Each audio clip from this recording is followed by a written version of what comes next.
Good afternoon. Welcome to another edition of the Madison View. My name is Ralph Scott. I'd like to get into discussion of the Republican budget. I found an article that gave a pretty good, decent explanation of the Republican budget. It didn't give me any details, but I don't think they really even gave details. I'm not sure of the whole entire situation. But the Congressional Budget Office did a review of the Republican budget, and it stated that the Republicans want to do a $3.1 trillion tax cut, if memory serves me correctly. Okay. And balance the budget within 10 years. Okay. Now, according to the Congressional Budget Office, the Republicans would have to cut spending 67% across the board. Okay. Basically, that would be defunding the federal government as we know it, and it wouldn't even exist. It's just another way for the Republicans to try to take over the country, or separate the country. To give Marjorie Taylor Greene's national divorce idea a plausible scenario. Which is very, very lunatic to even think that. To quote Donald Trump's words that the Democrat Party caters to lunatics. Well, that's a catering to the lunatics, because that's absurd to basically eliminate the federal government by not funding it. That's just absurd. Because I'll give you a couple of programs, in my opinion, that really affect us in a tremendous way that the Republican Party would never admit to. There's no way that they would admit to this. But let's just take the U.S. Department of Agriculture. Okay, the United States is a consumer society. Okay, a large majority of our population lives in urban areas. They can never feed themselves. They have no way of growing the food for themselves to feed themselves. I mean, it's impractical and just ain't going to happen, because there's no way to just change the country that instantly. Okay, what they do is U.S. Department of Agriculture makes sure for the consumer and the farmer that our food supply chain is stable. Of course, by making the system stable, the U.S. consumer can go to the grocery store and, of course, pick up products, and food off the shelves at a reasonable, price. I mean, there's still some inflation out there right now, and some of it, in my opinion, is a bunch of price gouging, but that's beside the point. The U.S. Department of Agriculture achieves this by taking out, just one example, by trying to take out the boom and bust cycle of the harvest. When the crops are done are grown under ideal conditions, of course you have an abundance. And when the crops are grown under bad conditions, you have failures and very marginal harvest. So that would take the price of the food or the crop and go up and down, like say wheat, for example. It would go up and down tremendously. That's what the U.S. Department of Agriculture tries to do. It tries to take that boom and bust cycle out by helping the farmer make sure they get a certain price. Okay. And it takes all that, like during the years of the overabundance, right, buys all that up at a certain price and puts it in storage. So whenever the food, when the wheat doesn't grow properly, they release that storage into the system. It tries to balance out the supply chain, or the supply side of the agriculture, which can be very, like I said, boom and bust cycle. Okay. Now, without that in place, of course, it would be almost impossible. It would be almost impossible to go to the grocery store and feed your family. I mean, some years you wouldn't be able to buy bread. Some years you wouldn't be able to buy beef or whatever. It's just very unrealistic, and it's just absurd. Just the simplest way to put it. It's absurd. Now, I'll get into another department. The U.S. Department of Education. This is the Republican centerpiece of their. They're going to change our society by eliminating woke in our society, right? Okay, now, the U.S. Department of Education, funds each state according to their childhood poverty rate, meaning that the higher childhood poverty, the more funding you get. Now, you go down and you review exactly who has the highest childhood poverty rate in this country, and the states are 7 out of 10 of them are Republican. Louisiana, Arkansas, Kentucky, South Carolina, to name a few. Okay, so therefore those red states are getting more money than the blue states are getting. It's just that simple. The blue states are funding the red states' education. Okay, now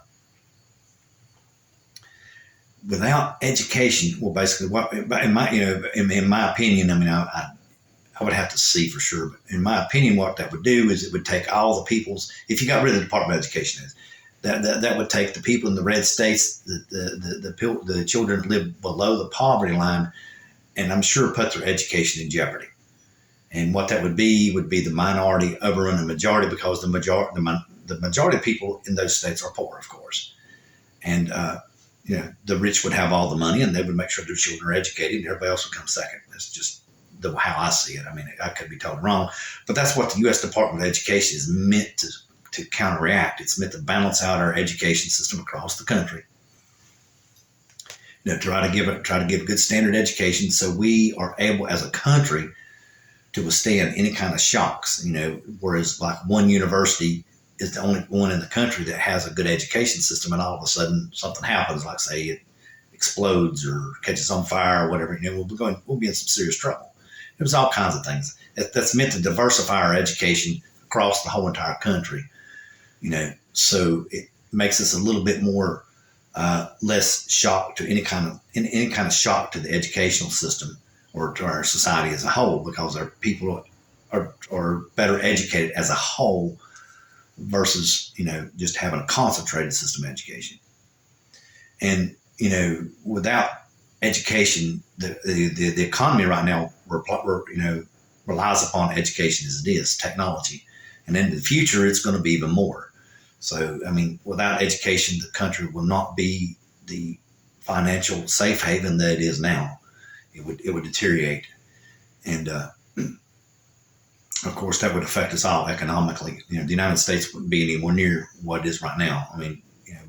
Our military is phenomenal, light years ahead of many systems. Just to show one thing, our financial systems are light years ahead of other systems. And it has a lot to do with our education system, because if you really go back and you read a lot of the stories, these are people come up from poor families, that achieve the success in this country. So the American dream is not dead like Donald Trump says it is.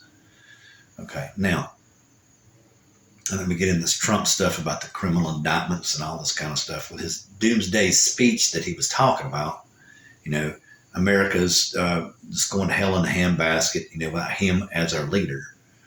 Okay, but here's the thing. America is not designed to have one leader. Okay, America is designed to change leadership on a regular scheduled basis. Okay, it is meant to be exclusive or inclusive, not exclusive. Okay, now by having a strong leader in this country, or one leader, we're going right back to what we fought to get away from in the War of Independence. We fought to get away from a leader, the king, who held power for 20, 30 years at a time. And that's basically what Donald Trump's trying to do. He's trying to become your leader, not your president. He is a dictator, basically, just plain and simple. Okay. But, to expand upon that and to give, in my opinion, is the proof, is just look at January the 6th. Donald Trump is a traitor. He's a treasonous. He should have been in jail on January the 8th. But, okay, from what I read and from what I'm reading still, the January 6th riots was organized. This was not a happenstance event. Okay. From the way I read it, General Kelly and quite a few others inside the Trump's circle in the White House went back to the grassroots and got the rioters to come to the riot on January the 6th. And the riot was meant to intimidate the people of Congress to change their vote so Donald Trump would stay president. Okay, now prior to this formation of this riot, Donald Trump knew that the election was valid. He did not win the election. He knew this, I think they said by like December the 27th. I don't remember the exact date, but it was well before January the 6th. It might have even been like November the 24th or something. It was somewhere in there. It was well before January. He knew that the election was valid and he couldn't do anything about it. So he planned the riots to try to become your leader, which is not what the United States was founded upon. The United States was founded upon inclusion, not exclusion. Okay. That makes Donald Trump a treasonous traitor. He should be in jail. He should not be able to run for president of the United States.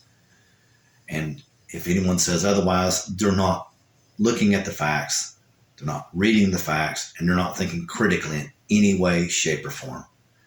They are being biased hugely, not a little bit, but a lot. Okay. And now to bring this into a little bit more clarity, where I'm talking about the United States is meant to be inclusive and not exclusive. I read an article that George Washington received a letter from a Jewish leader, when he was in tenure, president or whatever, and they asked to come to the country. I reckon his Jewish community or whatever asked to come to this country. And he said that he wanted to escape religious persecution. And George Washington said, "You are more than welcome to bring your people over here," because that's what the United States was brought together for, to begin with. It was one of the motivating factors to fight the revolution was religious persecution of different faiths. All the different faiths in the United States come together and recognize that if they wanted to stay, and have their faith intact without being persecuted and thrown in jail, they needed to join together to form an army to fight for our independence against the king. And that's why I've said in the previous video that the freedom of religion is one of the cornerstones of the foundation of this country, because it is very accurate. Without the different religious beliefs joined together during the revolutionary time frame, we would not have the United States of America as it is. And that's all I like to say. Good night.